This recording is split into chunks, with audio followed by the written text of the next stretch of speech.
मोहतरम हाज़रीन इकराम, सूरे मुनाफिकीन के नुज़ूल के बारे में मोहम्मद बिन इसाक़ की रिवायत के मुताबिक शाबान 6 हिजरी और जो है क़तादा और अरवा की रिवायत के मुताबिक शाबान 5 हिजरी में सूरत नाजिल हुई। हुज़ूर अकरम सल्लल्लाहु अलैहि वसल्लम को असल में इत्तला मिली हारिस बिन ज़रार का जो कबीला है वो हुज़ूर अकरम सल्लल्लाहु अलैहि वसल्लम से जंग की तैयारी कर रहा है और इस कबीला का नाम बनुल मुस्तलिक़ था। ये बनुल मुस्तलिक़ तैयारी कर रहा है तो आपने एक लश्कर के साथ उनके मुकाम पर पहुँचे और उनको चारों तरफ से घेर लिया और उन्होंने मुकाबला किया। जंग हुई। जंग में सहाबा इकराम ने बढ़ चढ़ कर हिस्सा लिया और कुछ ही देर में उनको शिकस्त हो गई। कुछ लोग मारे गए और बाकी के सब सरेंडर कर दिए और मालो मता के साथ साथ 100 औरतें, 100 से ज़्यादा 101 औरतें उस कबीले की जो है या उससे कुछ ज़्यादा क़ैद में आ गई मुसलमानों की।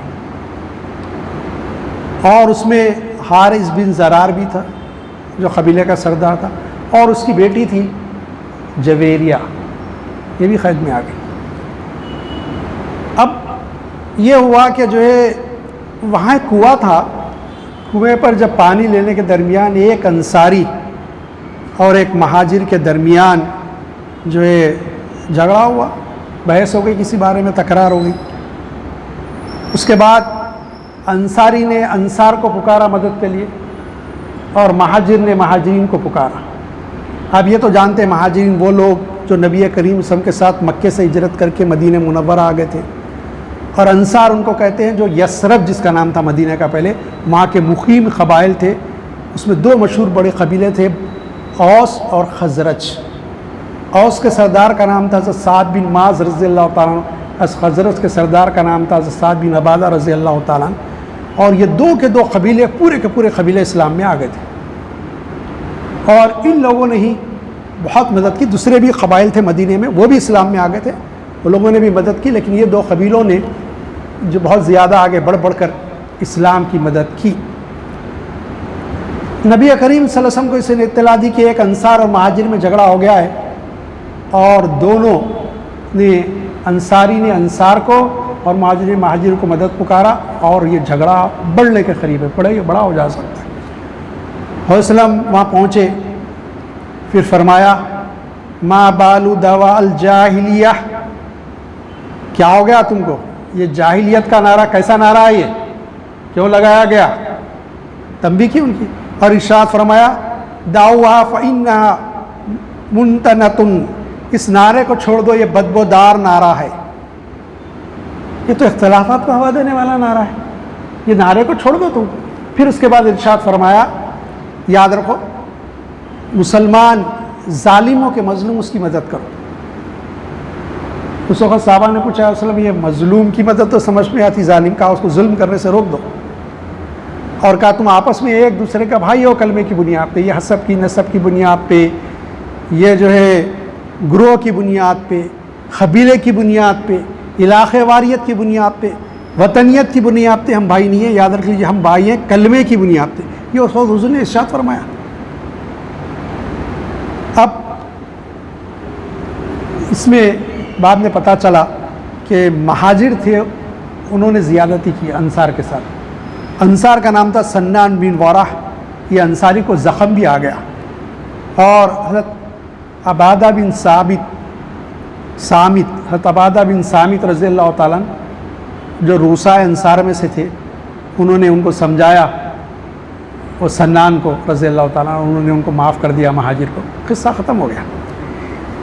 लेकिन साहबा के साथ एक जमात वो हो गई थी जो मुनाफिकीन की थी। अभी लफ्ज़ सूरतुल मुनाफिकून आ रहा है, इसलिए मैं भी ज़रा इसकी वज़ाहत ज़रूरी है। निफाक असल में बोलते हैं, मुनाफिक उसको बोलते हैं जिसके अंदर निफाक हो। निफाक असल में जो है बाज़ ने कहा 2 तरीक़े का होता है, बाज़ ने कहा 3 तरीक़े का होता है। एक निफाक वो है जो अलानिया कुफ्र है। सूरह आल इमरान में गुज़रा कि बाज़ लोग ऐसे थे यहूदियों में से जो बोलते थे सुबह मुसलमान हो जाओ और शाम में इस्लाम छोड़ दो, और एक कुछ भी नहीं दिखा, मैं तो कोई ख़ास दिन नहीं है, तो काफिर ही थे, बस ज़ाहिर इस्लाम ला रहे थे, तो उन्हें काफिर ही थे। ये एक हो गया। एक वो थे जो ईमान तो लाए थे कुछ खूबी देख के इस्लाम की, लेकिन आने के बाद अमल करना मुश्किल हो गया। आप बोलेंगे ये क्या भाई, नमाज पढ़ना और रोज़ा रखना क्या मुश्किल काम है? ऐसा नहीं है। असल मामला आजमाइश ईमान की उस वक़्त होती है जहाँ जान और माल खपाना होता है, जहाँ जिद्दोजहद करनी पड़ती है इस्लाम के रास्ते में। वो नहीं भाई, जिंदगी को तज दे के जो जिद्दोजहद करे, वक्त लगाएं, सलाहियतों को खपाएं, पैसे को खपाएं। माल से बड़ी मोहब्बत होती है इंसानों को। वक्त लगा दूंगा भाई, दे दो 2 घंटे, माल नहीं देता मैं बोलता। माल लगाएं, जान लगाएं। आपको जान कौन लगाना चाहेगा? असल तो वही आजमाइश है। हम सूरह सफ पढ़ चुके, उसमें बता दिया गया कि जो है देखो, आखिरवी कामयाबी चाहते हो तो फिर तुमको माल भी लगाना पड़ेगा, जानें भी खपानी पड़ेगी। फिर अल्लाह ताला तुमको आखिरत में ऐसी जगह दाखिल करेगा जिसके नीचे ऐसी जन्नत, ऐसे बाग होंगे जिसके नीचे नहरें आएंगी पानी की, उसमें तो ये तो लगाना ही पड़ेगा। तो अब ये वो जब देखे हुजूर बुला रही, ग़ज़वे उहद में जूते खा गए। हर वक्त जो है जब अब डर खौफ लगा रहा था कब जान लगा, मालूम हो गया अच्छाई तो देख के आए थे, लेकिन ये कमज़ोर ईमान वाले हैं और इनकी कमज़ोरी की वजह से ये निफाक में मुब्तला हो रही। और ये पहले फ़र्ज़ दर्जे का निफाक है, बहुत ज़्यादा नहीं। इसमें हो सकता है तौबा तिल्ला करे, माफ़ी मांगे तो माफ़ हो जाए। एक दूसरा निफाक है, एक शख्स सारा कबीला ईमान ला रहा, उन्हें भी ईमान ला लिया, लेकिन उसके बाद मामला ये हुआ, ईमान तो ला लिए, लेकिन अब उसकी जो चौधराहट थी, उसका जो इख्तिदार था कबीले में, वो ख़त्म हो गया। अब ये आफ्ताब रिसालत के तुलू होने के बाद किसकी चलने वाली थी वहाँ? ना किसी का सियासी लीडर बन सकता था, ना कोई मजहबी पेशवा बन सकता था। इसमें 2 शख्सियतों के बड़े नाम आते। एक शख्स था अब्दुल्ला इब्न उबे इब्न सलूल, इसको बोलते रईसुल मुनाफिकीन, मुनाफिकीन का सरदार। ये वाक़े में शायद, और इसके अलावा भी वाक़यात में हुज़ूर अकरम सल्लल्लाहु अलैहि वसल्लम को हज़रत उमर ने मशवरा दिया। इस वाक़े में भी मशवरा दिए थे जो वाक़े में बयान करने जा रहा हूँ कि अल्लाह के नबी, इसको मुझे इजाज़त दीजिए, मार दीजिए, वरना एक साहबी का अंसार का नाम लेके बोले, उनसे कहिए वो मार देंगे इसको। तो उस वक़्त साद बिन उबादा थे, उन्होंने कहा अल्लाह के नबी उसके साथ दरगुजर का मामला करिए, क्योंकि वो खजरज के सरदार थे और ये भी सरदार था खजरज का। तो उन्होंने उस वक़्त कहा कि अल्लाह के नबी, असल में इसका मामला ये है कि आपके तशरीफ़ लाने से पहले हमने माहदा कर लिया था, औस और खजरज ने, कि हम एक बादशाही निज़ाम बनाएंगे और इसको अपना बादशाह मुंतखब करेंगे। हद यह कि हमने सोने का ताज तैयार कर लिया था इसके सर पे रखने के लिए। अब जब आप तशरीफ़ लाए तो अब इसकी बादशाहत कहाँ चिराग जलने वाला था आफ्ताब रिसालत के सामने। अब उसको एक जलन हसद पैदा हो गई कि भाई मेरे वो चले गया, बार बार बोलता मुझे कब बादशाह बना रहे, हम तो उसको बादशाह बनाने वाले नहीं है। तो आप उसके साथ थोड़ा नरमी का मामला करिए, उसको छोड़ दीजिए, दरगुजर करिए। तो हुजूर ऐसे इरादा भी नहीं फरमाया, खाली सहाबा का मशवरा हो रहा था, हुजूर ने दरगुजर का मामला फरमाया। तो एक चीज़ थी कि सियासी इख्तिदार। एक था अबू राफ़े आमिर, एक शख्स था, क्या नाम था उसका? आमिर। उसकी कुनियत क्या थी? अबू राफ़े। इसका ज़हद और तक़वा सारे यसरब में मशहूर था, और सुबह वो जिस जगह पे रहता था वहाँ औरतों की लाइन लग जाती थी, छोटे मासूम बच्चों को ले लेके। वो पढ़ के फूकता था, तौरे ज़बूर का इल्म था, जानता था, उससे आयतें पढ़ा, वो भी अल्लाह का कलाम, उसमें से कुछ पढ़ता था जिसकी वजह से जो है शिफा हो जाती थी। अब नबी करीम सल्लल्लाहु अलैहि वसल्लम के तशरीफ़ लाने के बाद किसकी ज़हद और तक़वा और किसकी फूक झाक चलने वाली थी। अब जो भी मामला होता हुजूर से रुजू करते, बड़ों को बुखार हो गया, बच्चों को अल्लाह के नबी सल्लल्लाहु अलैहि वसल्लम के पास आ जाते, सब हाजिर हो। अब उसको भी एक जलन हसद पैदा हो गई, लेकिन उसका सियासी असर रसूख अब्दुल्ला बिन उबे बिन अपने उबे बिन सलूल के बराबर का नहीं था, तो उतना बड़ा मुनाफिक नहीं बन सका, उन्हें कुट कुट के अंदर ही रहा, लेकिन ये बड़ा बन के आ गया आसान। इसने फ़ौरन उसको पता चला एक अंसार और महाजिर में झगड़ा हो गया, तो अपने साथियों को जो मुनाफिक थे जमा किया, और जब जमा करा उसने तो उसमें एक सहाबी थे, वो जो है बिल्कुल कम उम्र साहबी थे, वो वहाँ पर उस वक़्त मौजूद थे। उन्होंने जब देखा, उस इजलास में वो मौजूद थे, उनका नाम था ज़ैद बिन अरक़म रज़ी अल्लाह ताला, ये कम उम्र थे। तो हज़रत ज़ैद बिन अरक़म ने मौजूद थे, उसने कहा ठीक है ऐसी बात है, अंसारी को मार लगा है, चलो अब मदीने में, अब हम अशराफ हैं और जो जलील है उनको मदीने से निकाल देंगे। उसका इशारा नाम लेके नहीं बोला, लेकिन इशारा हुजूर अकरम सल्लल्लाहु अलैहि वसल्लम और महाजिन की तरफ था। और आप सुन लीजिए, ये जो है ज़ैद बिन अरक़म कौन है रज़ी अल्लाह ताला, ये उसी कबीले के कम उम्र लड़के, जिस कबीले का इन्हें भी एक सरदार है, खज़रज के सर। वो खड़े हो गए, खड़े होकर कहा अब्दुल्ला इब्न उबय इब्न सलूल तो किसको जलील समझता है? जलील के वो माने नहीं जो हम जलील के मानों में लेते, जलील के माने कमतर, कम दर्जे के, उन मानों में अरबिक में जलील बोलते कम दर्जे, कमतर। हम जलील को तो बहुत ही बेकार हो गया बोलते ना, वैसा नहीं, वो मानों में। तो जो है उन्होंने सब जवाब दिया, तो उसने समझ गया कि वे जाके नबी सल्लम को बोलेंगे, फिर वो मेरी सरकूबी करेंगे। तो बोला नहीं, मैं मजाक में ऐसी बात बोल दिया, ऐसी कोई बात नहीं है, मेरा बोलने का इरादा था। लेकिन वो आके उन्होंने हुजूर सल्लम को इत्तला करी कि अल्लाह के नबी सल्लम कि अब्दुल्ला इब्न उबय इब्न सलूल ने ऐसा कहा। और इधर ये वाक़या हो गया था और ये अंसार में महाजरीन में चल रहा था कि ऐसा हो गया। अब इस वाक़े की जो है बाज़ गश्त बढ़ गई, सब उसी बात पे तबसरा करने लगे कि अब्दुल्ला इब्न सलूल ने इस तरह कहा। हुज़ूर अकरम सल्लल्लाहु अलैहि वसल्लम उसके पास गए, उसको बाहर बुलाया घर से और पूछे क्या तूने ऐसा कहा? उसने कसम खा के कहा मैंने ऐसा नहीं कहा। तो सारे खजरज के कबीले के लोग अब ये कहते ज़ैद बिन अरक़म के पीछे पड़ गए कि तुमने हमारे सरदार की बेइज्जती कर दी, रुस्वा कर दिया। क्यों बोले तुम? जब उन्हें बोला, कसम खा रहा उन्होंने बोला। वो बच्चे थे, क्या कर सकते थे? परेशान हो गए, पहले तो घर में बैठ गए, फिर अब पता चला हुजूर सफ़र पे। हुजूर ने जब देखा कि बात बहुत बढ़ गई है और हर तरफ गश्त कर रही, तो इस बात को ख़त्म करने के लिए फ़ौरन हुक्म दिया कि मैं सफ़र पे चलो। सहाबा घोड़े ऊँट लेके हुजूर अपनी नाखा पे ऊँटनी पर सवार हो गए और निकले। ये ज़ैद बिन अरक़म भी साथ साथ हो गए रज़ी अल्लाह ताला। हुजूर ने जब सफ़र शुरू किया, रात तमाम सफ़र करते रहे, सूरज सवा नेज़े से बढ़ गया, उस वक्त तक भी सफ़र करते रहे। और जब गर्मी की शिद्दत बढ़ी तो एक जगह डेरा डाला, रुक गए, साहबा भी रुक गए, सबको आँख लग गई, सोने लग गए। हज़रत ज़ैद बिन अरक़म फरमाते हैं मुझे यकीन था कि मैं सच्चा हूँ और अल्लाह ताला मेरी सदाक़त में कुरान नाजिल करे। अब मैं और कोई गवाह तो नहीं था, वो तो गवाही देने वाले नहीं थे, पूरे मुनाफ़िकीन थे, वो तो अपने सरदार की बात करेंगे, मैं कैसे कहूँगा? तो जिन्होंने तान किया, उन्होंने ज़ैद बिन अरक़म ने कहा अगर मेरा बाप भी ये कहता तो मैं हुजूर पे इत्तला करता, सरदार की क्या बात करते हो तुम लोग? उसने ऐसा कहा है, नहीं तुम गलत बोल रहे तुमको। अब बाज़ बड़े लोगों ने कहा नहीं, वो नौजवानी की उम्र, नौजवान है, उसको तसामु हुआ सुनने, उसको ज़्यादा अहमियत मत दो। और बीच के लोगों ने इस तरह की बातें की, ये सूरत नाजिल हो गई। देखिए आप, ये सूरत का नुज़ूल ज़ैद बिन अरक़म।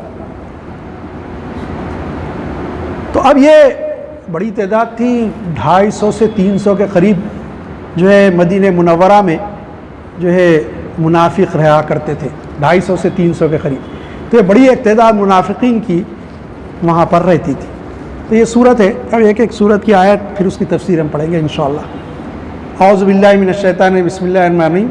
इज़ा जाअकल मुनाफिकून, ऐ हबीब जब आपके पास ये मुनाफिकीन आए, क़ालू नशहदु इन्नका लरसूलुल्लाह, और आके कहें कि हम दिल से गवाही देते हैं कि आप अल्लाह के रसूल हैं। आके बोलते थे मुनाफिकीन, वल्लाहु यअलमु इन्नका रसूलुहु, यकीनन अल्लाह जानता है कि अल्लाह के रसूल हैं। वल्लाहु यशहदु इन्नल मुनाफिकीन लकाज़िबून, लेकिन अल्लाह गवाही देता है कि मुनाफिकीन झूठे। क्या कहीं आप अल्लाह के रसूल, अल्लाह जानता है, लेकिन ये जो बोल रहे हैं झूठ बोल रहे हैं, इनके दिल में ही नहीं आपको अल्लाह का रसूल मानना।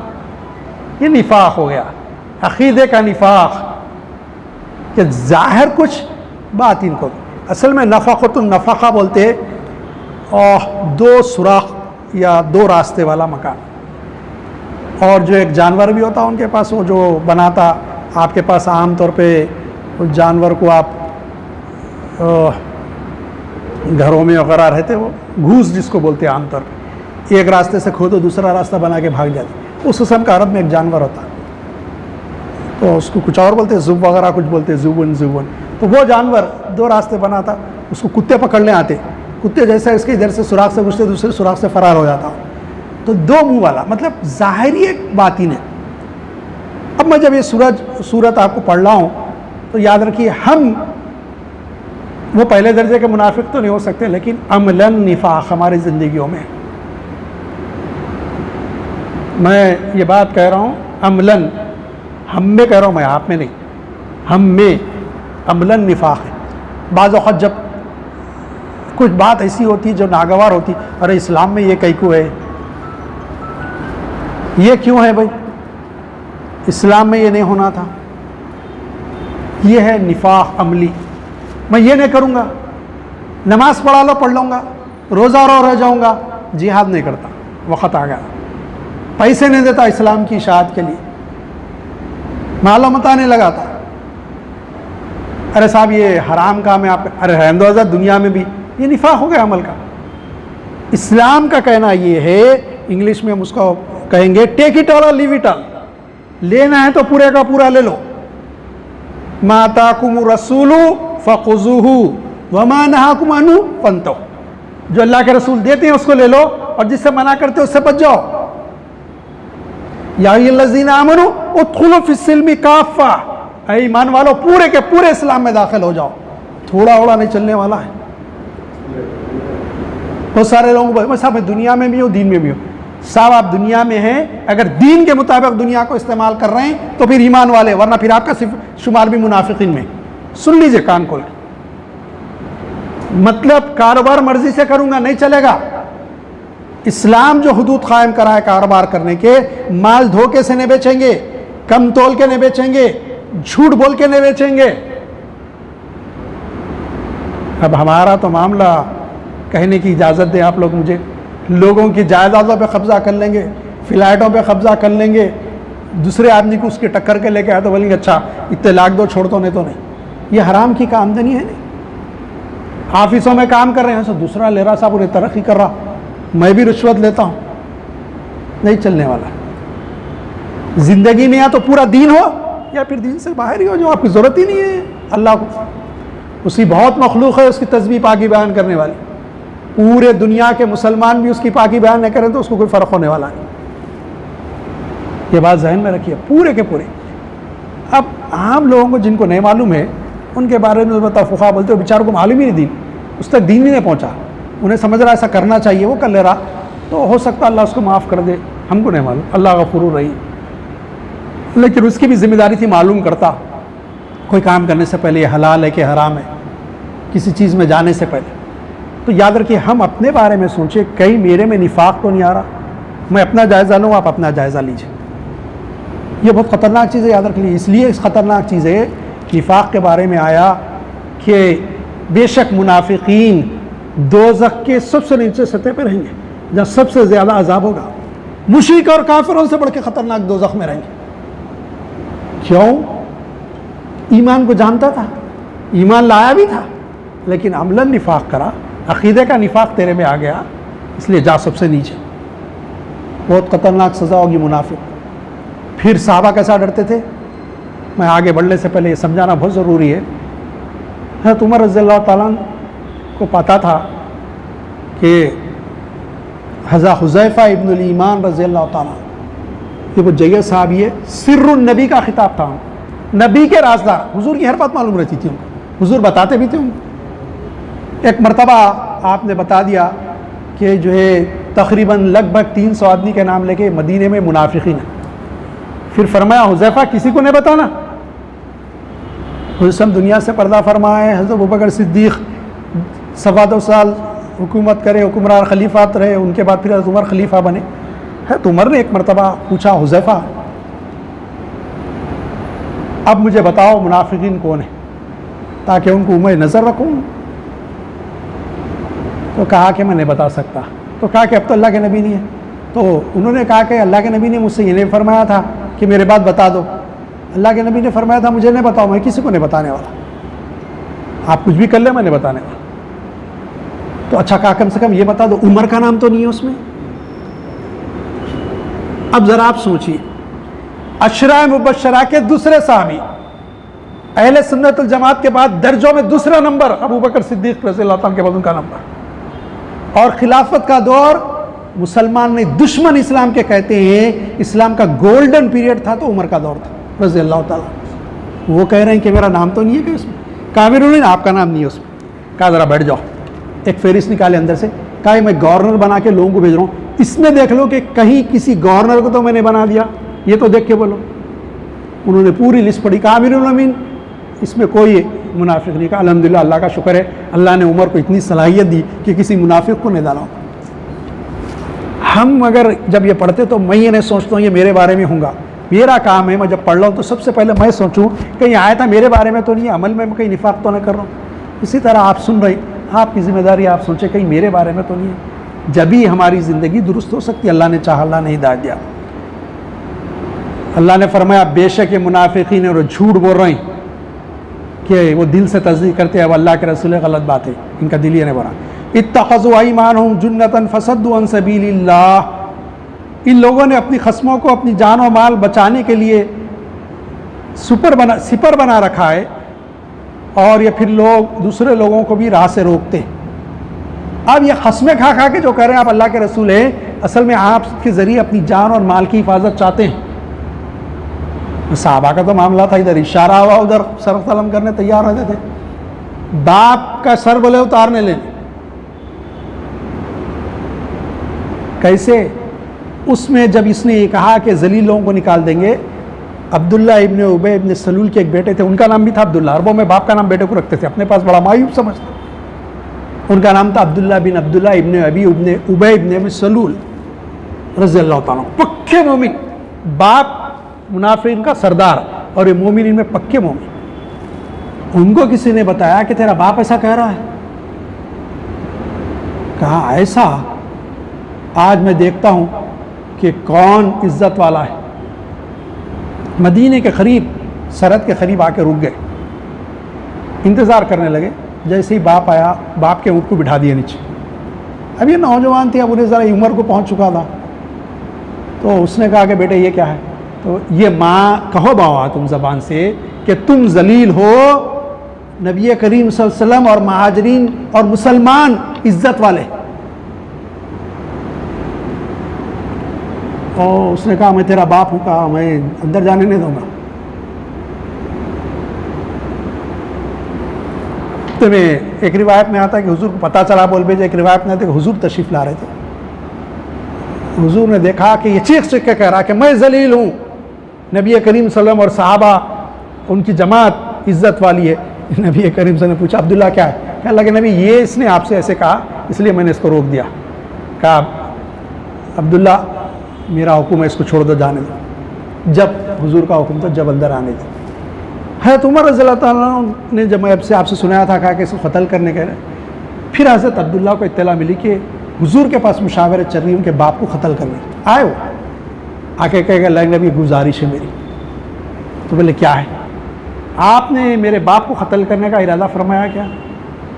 अगर फरमाया है अल्लाह के नबी तो मुझे इजाज़त दीजिए, मैं कत्ल कर दूँगा, और मैं नहीं चाहता कि मेरे अलावा मेरे बाप को कोई मारे।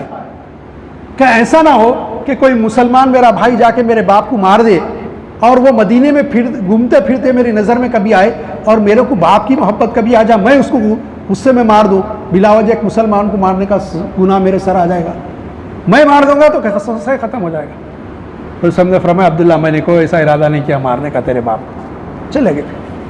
देखिए क्या ईमान का तकाज़ा है, बाप को बेटा मारने तैयार है। ये है नबी की सच्ची मोहब्बत। मखाली बोलते ला का रूई फ़िदा, ला का जानी फ़िदा, ला का माली फ़िदा। खर्च वक़्त आया तो कुछ भी चमड़ी वो दमड़ी नहीं करनी जेब में से, हमारा मामला है इस्लाम। हाँ लोगों को देखो दूसरे मुल्कों के कैसे हैं, औलाद भाई जा रहा, बेटा जा रहा, बाप जा रहा, बेटा फिर खड़े होकर आ जा रहा इस्लाम के लिए, भाई जा रहा, दूसरा भाई तैयार होकर आ जा रहा इस्लाम के लिए। उनकी हक़ानियत देखो, ईमान पर सदाक़त, ये बात हो।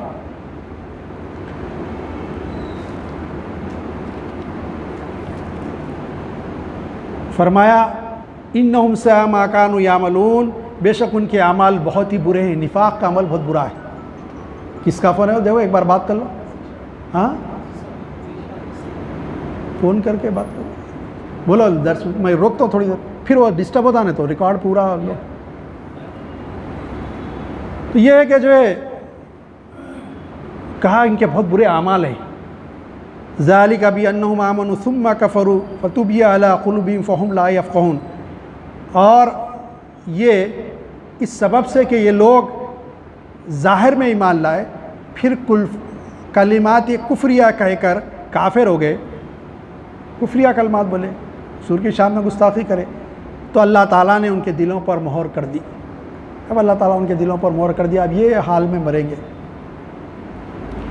फ़इज़ा रअयतुम तुअजिबुका अजसामुहुम, ऐ हबीब जब आप इनको देखोगे तो इनके शान और शौकत की वजह से इनके जिस्म अच्छे मालूम होंगे। पैसे वाले थे, चौधराटे थी, सरदार था अब्दुल्ला इब्न उबय इब्न सलूल, काफ़ी लहीम शहीम, गोरा गुमटा, काफ़ी पैसे वाला, कपड़े भी लिबास अच्छा, जिस्म भी अच्छा मजबूत खूबसूरत। तो फरमा रहे हैं ये और इसके साथियों को आप देखोगे तो इनके जिस्म खूबसूरत नज़र आएंगे। वहीं यखलु तस्मो लिक़ौलिहिम, और जब ये बात करेंगे तो आप इनकी बात को गौर से सुनोगे। सरदार है तो सुनेंगे ना हुजूर उनकी बात को गौर से। रूसा मदीना में से ये कान्नम खुशबुन मुसन्नदा, हकीकत यह है कि गोया आपके सामने ऐसे खड़े हैं जैसे दीवार को एक लकड़ी लगा के खड़ी आई जाती। लकड़ी में इतना दम नहीं है कि सीधा खड़े हों। तो इस्लाम के लिए भी ये जो खड़े हुए नज़र आते हैं इनमें दम नहीं है, असल में ईमान नहीं है, ये तो बोधे हैं ईमान के, इनके दिलों में निफाक है। ये खड़े हुए हैं सिर्फ ज़ाहिरी तौर पे, ये कहा जा रहा है सब। या सबून कुल्ला सय्यतिन अलैहिम, और हर गुल व पुकार को अपने ऊपर आफत समझते हैं, ख्याल करने लगते हैं कि कोई बड़ी आफत आने वाली है। जब कोई शोर शराबा हुआ तो समझते जंग शुरू हो गई, क्या मक्के वाले आ गए, क्या ही हमारे को जाना पड़ेगा, आफत आ गई भाई। ये तो कुछ भी न को, कोई आपस में लड़ लें दे, कुछ लोग लड़ रहे हैं, आवाज़ आना शुरू हो गई, अरे मक्के वाले आगे क्या कि हमसे लड़ लें, ये समझते हैं। हुमुल उदू फ़अज़रहुम, यही असल में आपके दुश्मन हैं ये लोग। क़ातलहुम अल्लाहु अन्ना यूफ़कून, आप उनसे होशियार रहिए, खुदा इनको हलाक कर देगा, ख़त्म कर देगा, गारत कर देगा, अल्लाह ताला हलाक कर देगा। वइज़ा क़ीला लहुम तालू यस्तग़फ़िर लकुम रसूलुल्लाहि लअरूसहुम व रअयतहुम युसद्दूना व हुम मुस्तकबिरून, और जब इनसे कहा जाता है रसूलुल्लाह के पास आओ तुम्हारे लिए रसूल अल्लाह इस्तिग़फ़ार करें, तो अपना सर फेर लेते हैं, और आप इनको देखोगे कि वो इस नासे और इस्तिग़फ़ार से तकब्बुर करते हुए बेरुखी करते हैं। वो असल में हुआ ये था कि हज़रत उबादा बिन साबित रज़ियल्लाहु ताला, मैं इससे पहले भी उनका नाम ले चुका, जब ये सूरत नाज़िल हुई तो उन्होंने उबय बिन काब के पास गए, ये भी बड़े दर्जे के सरदार थे मदीने के, और उन्होंने उसको नसीहत की, कहा देख तेरा झूठ, तेरी बात कुरान ने ज़ाहिर कर दी, अब भी मौका है तो चल अल्लाह के नबी से उनके पास और उनसे माफ़ी मांग ले सच्चे दिल से, ताकि दुनिया में भी ठीक हो जाए तू और आखिरत भी तेरी बच जाए। तो कहा जाता है कि जब उन्होंने इस तरफ से कहा तो इधर मुंह फेर लिया, जब इधर आके समझाने की कोशिश करे तो इधर मुंह फेर लिया। उसके बारे में आयत नाज़िल हुई कि जब इनसे कहा जाता है कि इस्तिग़फ़ार करो अल्लाह के रसूल के पास आकर, तो अपना सर फेर लेते हैं, सर ऐसे फेर लिया, ऐसे फेर लिया। आप इनको देखेंगे इस नाज से और इस्तिग़फ़ार से तकब्बुर करते हैं, जो नसीहत करने वाला है उसकी बात से और इस्तिग़फ़ार करने से तकब्बुर करते हैं और बेरुखी करते हैं। इसी के बारे में नाज़िल सवाउन अलैहिम अस्तग़फ़रत लहुम अम लम तस्तग़फ़िर लहुम, जबकि उनकी कुफ़र यह हालत है कि उनके हक़ में दोनों बातें बराबर है, खा उनके लिए इस्तिग़फ़ार किया जाए या ना किया जाए। ला यग़फ़िरल्लाहु लहुम, अल्लाह ताला उनके हरगिज़ नहीं बख्शेगा, माफ़ नहीं करेगा उनको। इन्नल्लाह ला यहदिल क़ौमल फ़ासिक़ीन, बेशक अल्लाह ताला ऐसे नाफरमान लोगों को हिदायत नहीं देता। एक जगह आया कि अगर आप 70 मरतबा भी इस्तिग़फ़ार करें, सिब्बीन 70 मरतबा, कि अगर आप इनके लिए इस्तिग़फ़ार करेंगे तो अल्लाह ताला माफ़ नहीं करा। हुज़ूर ने फरमाया अगर मुझे मालूम होता कि 70 से ज़्यादा अगर मैं इनके लिए इस्तिग़फ़ार करूँ अल्लाह माफ़ कर देता तो मैं ज़रूर 70 से ज़्यादा करता। देखिए कैसी रहमत है, रहमतुल लिल आलमीन, तो इसलिए बना के भेजे अरे ये दुश्मन है आपके, आप कह रहे हैं कि मैं इनके लिए इस्तिग़फ़ार करता हूँ ये जन्नत में जाए। ये क्या नबी की शान, क्या अज़मत वाले नबी ने। हुमुल्लज़ीना यक़ूलूना ला तुनफ़िक़ू अला मन इंद रसूलिल्लाहि हत्ता यनफ़ज़ू, कहते हैं कि जो लोग वसल्लम के पास जमा उन पर कुछ खर्च मत करो यहाँ तक कि आप ही मुंतशिर हो जाएं। उस वक़्त अब्दुल्लाह इब्न उम्म सलूल ने कहा कि जब मदीना पहुँचे तो ये हुजूर के अतराफ़ जो हैं खुसूसन अस्हाबे सुफ़ा बड़े गरीब थे, खाने के लिए उनके पास पैसे नहीं थे। तो कहा देखो तुम लोग पैसे खर्चा मत करो इनके ऊपर, जब पैसे नहीं मिलेंगे खाने को तो ये खुद मुंतशिर हो जाएंगे, इनको छोड़ के चले आएंगे। देखिए अल्लाह ने क्या फरमाया उसके जवाब में, वलिल्लाहि ख़ज़ाइनुस समावाति वल अर्ज़, याद रखो सब ज़मीन और आसमान के ख़ज़ाने अल्लाह के पास है। किसके पास है? अल्लाह के पास है। वलकिन्नल मुनाफ़िक़ीन ला यफ़क़हून, लेकिन मुनाफ़िक़ीन ये बात समझ नहीं पाते कि ख़ज़ाने अल्लाह के पास है। यक़ूलूना लइन रजाना इलल मदीनति ला युख़रिजन्नल अज़्ज़ु मिनहल अज़ल, और ये लोग कहते हैं अगर हम मदीने में लौट कर जाएंगे तो इज़्ज़त वाला वहाँ से ज़िल्लत वाले को बाहर निकाल करेगा। वलिल्लाहिल इज़्ज़तु लिरसूलिही वलिल मोमिनीन, ये कहना महज़ है, इनके लिए इज़्ज़त है। वो हज़रत अब्दुल्लाह रज़ियल्लाहु ताला ने वही किया ना, बोलने लगा उसकी ज़बान से, वो आए थे। वलकिन्नल मुनाफ़िक़ीना यअलमून, ये मुनाफ़िक़ीन जानते नहीं असल में कि इज़्ज़त अल्लाह ही और उसके रसूल और मोमिनीन के लिए। दुनिया में आप अगर ज़लील व ख़ार देखते हैं तो यह आयत आपको इत्मीनान दिला रही, अगर आप सच्चे मोमिन बन जाए तो इज़्ज़त आप ही के हक़ में आने वाली।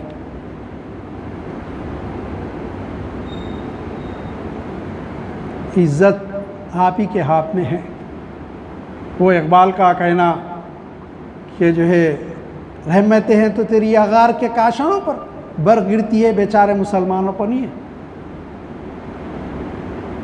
अल्लाह ने फरमाया हम तो माइल बकरम है, कोई साइल ही नहीं, राह दिखलाएं किसे राह मंजिल ही नहीं। कोई ऐसा हो तुम रास्ता दिखाने वाले, हम मांगने वाले ढूंढने वाले को दुनिया भी नहीं देते। तो हिम्मत और उज़ुल अज़्म के साथ ठहरना पड़ेगा, हालात से मुकाबला करना पड़ेगा, फिर कामयाबी और कामरानी मिलेगी। तो इज़्ज़त किसके लिए है?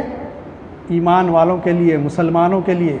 आज दुनिया में ज़लील व ख़ार नज़र आते हो तो हमारे किरदार की वजह से, हमारे बदअमलियों की वजह से, हमारे निफाक की वजह से। वरना फिर जो मैंने कहा था, इस थामो इसको कुरान मजीद को, फिर इज़्ज़त तुम्हारे हिस्से में आ जाएगी। या अय्युहल्लज़ीना आमनू ला तुल्हिकुम अम्वालुकुम वला औलादुकुम अन ज़िक्रिल्लाह, ऐ ईमान वालो तुमको तुम्हारा माल और औलाद अल्लाह की याद और उसकी इताअत से गाफिल ना कर दे। असल अल्लाह की याद, उसका ज़िक्र, यहाँ बाद लोगों ने मुराद नमाज ली, अब इसमें कुरान भी है, कुरान मजीद की तिलावत है, रोज़े भी हैं, सारे मामला दो तीन वजूहात से जो है इसमें खलल पड़ता। पहले क्या चीज़ आती? माल की मोहब्बत। अभी गिराक अभी ऐसा आ रहा हूँ, चलो चलो, नमाज को आता नहीं हूँ, गिराक उसको उलझा के रख देता, शैतान की सूरत में आता गिराक, पूरा टाइम ख़राब कर देता नमाज का। आज तो सब आता हूँ, सब अभी आ रहा हूँ, आता नहीं। अरे अभी आया भाई, इन्हें पैसे वाला, इससे कारोबार है मेरे को, चलो चलो आप चलो, मैं नमाज को आ रहा हूँ, आता नहीं। माल की मोहब्बत, अल्लाह का जिक्र, नमाज सबसे अहम, उससे रोक दी कि नहीं रोक दी?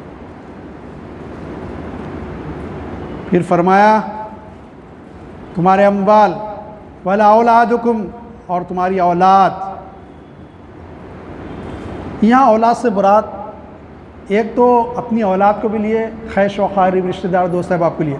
बस दोस्त हम बातें कर लेते बैठा अज़ा होती, नमाज को भी नहीं जाते। अरे दोस्त आया भाई 1 साल के बाद 2 साल के बाद मेरे से मिलने, ना कैसे नमाज़ पढ़ने के आगे 5-7 मिनट 10 मिनट बहुत से बाद आए, फिर बैठ जाएंगे बात कर लेते, नहीं उठने देता शैतान। कहा तुमको हलाक न कर दे माल की मोहब्बत, दुनिया की मोहब्बत या औलाद, और अल्लाह की याद, और उससे मुराद गफलत करना है, गाफिल ना कर पा दे, गफलत में पड़ जाओगे कहीं तुम, ऐसा होगा। ज़ालिका फ़उलाइका हुमुल ख़ासिरून, और जो ऐसा करेगा वही असल में असल खसारे में, नुकसान में रहने वाले, जो ऐसा करेगा। वअन्फ़िक़ू मिम्मा रज़क़नाकुम मिन क़ब्लि अन यातिया अहदकुमुल मौत फ़यक़ूलु रब्बी लौला अख़्ख़रतनी इला अजल, और मिनलवा ताअतों के इताअत मालिया का हुक्म किया जाता है कि हमने तुमको जो कुछ दिया उसमें से हुकूक़ वाजिबिया इससे पहले पहले खर्च कर लो, कि तुम में किसी को मौत आ खड़ी हो, जो हुकूक़ किसी के देना है पहले दे दो, खर्च कर लो। ऐसा ना हो मौत आया खुद बोले मैं इसके इतने देना हो दे दो, उसको इतने देना हो, नहीं, पहले दे दो तुम, कर्ज में बंधे। फिर बतौर तमन्ना हसरत करने लगे कि आए मेरे परवरदिगार मुझको और थोड़े दिनों की मोहलत दे। इला अजलिन करीब फसद्दक़ वकुन मिनस सालिहीन, कि मैं खैरात दे लेता और नेक कानमा करने वालों में शामिल हो जाता। थोड़ा मोहलत दे मालिक, मौत जब आ जाएगी तो मोहलत मिलने वाली। खैरात का मामला, देने का मामला, निफाक की ज़िद माल का खर्चा करना है। निफाक की एक निशानी है कि माल पकड़ पकड़ के रखता है। हदीस में उसका मफहूम ये है कि ईमान का इज़हार हाथ से होता है। क्या मतलब हाथ से? मतलब हाथ देखने से होता, कितना खर्चा कर रहा अल्लाह के रास्ते, कितना माल लगा रहा। ईमान निफाक की ज़िद की है कि खर्चा किया जाए।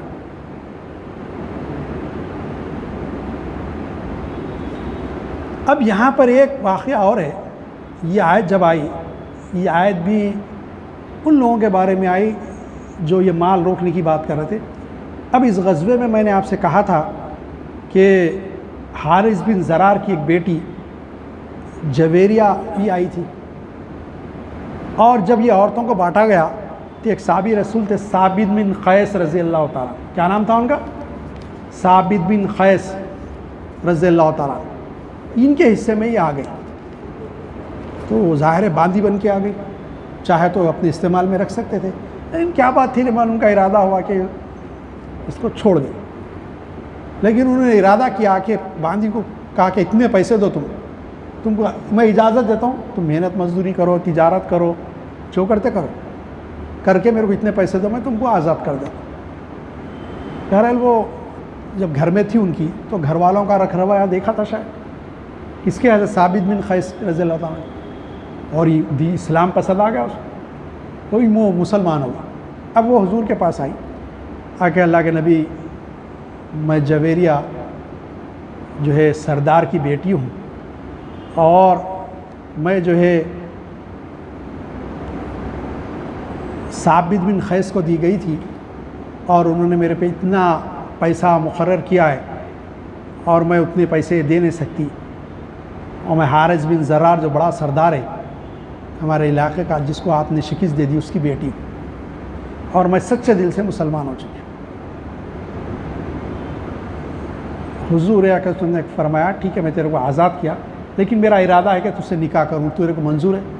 तो कहा अल्लाह के नबी, इससे मेरी खुशकिस्मती क्या होगी। हुजूर ने उनको आज़ाद किया, और हज़रत साबित बिन क़ैस से कहा कि इसका मुआवज़ा ले लो। उन्होंने कहा अल्लाह नबी आपसे मैं मुआवज़ा नहीं लेता, आप ले लीजिए। देखिए क्या सहाबा थे, क्या ईमान था। अब जो है इनकी 100 रिश्तेदार औरतें अंसार के पास वो मुसलमानों के पास आ गई थी, अंसार और महाजिन के पास। जब उनको पता चला कि हुजूर अक़रम ने बीबी जवेरिया को उम्मुल मोमिनीन बना लिया, तो उनको ये अच्छा नहीं दिखा कि अल्लाह के नबी सल्लल्लाहु अलैहि वसल्लम के ससुराली रिश्तेदार की औरतें हमारी बाजी बन के रहे। देखिए सहाबा का, तो उन्होंने 100 को आज़ाद कर दिया, क्या जाओ तुम आज़ाद। और उसमें क्या हुआ, पूरे के पूरे मुसलमान हो गए लोग।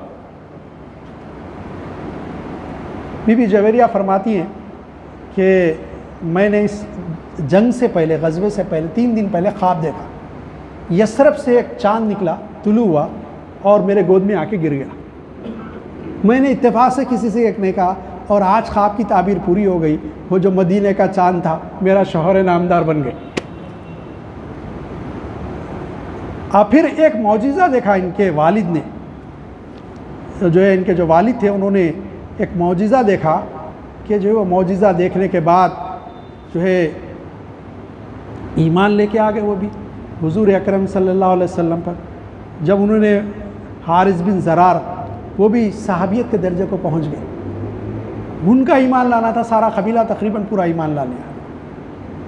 ये इस तरह पूरे का पूरा कबीला इस्लाम में दाखिल हो गया। तो देखिए बांदी का देना, बांदी को आज़ाद करना बहुत बड़ी बात है। 100 बांदियों को आज़ाद कर दिया। साहबा का क्या हुजूर से इश्क मोहब्बत, ये गवारा नहीं हुआ कि हुजूर के ससुराली रिश्तेदार वो हमारे बांदी बन के रहे, पूरे आज़ाद, इज़्ज़त मिल गई। वला युअख्खिरुल्लाहु नफ्सन इज़ा जाअ अजलुहा वल्लाहु खबीरुम बिमा तामलून।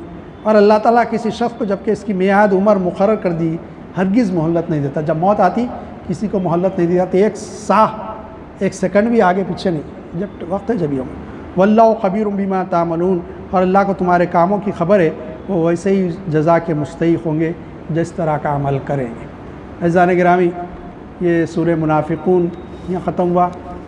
अल्लाह ताला से दुआ है कि मालिक हमको निफाक़ के मर से महफूज फरमा दे और हम पर रहम करम फरमा और हमको सच्चा मुसलमान बना दे। अल्लाहुम्मा सल्ली अला सय्यिदिना शफ़ीना मौलाना मुहम्मद व अला सल्ली अला सय्यिदिना शफ़ीना मौलाना बारिक वसल्लिम। रब्बना आतिना फ़िद दुनिया हसना व फ़िल आखिरति हसनत व क़िना अज़ाबन्नार। अल्लाह ताला हमने जो कुछ कुरान मजीद की तिलावत और तर्जुमानी की सआदत हासिल की,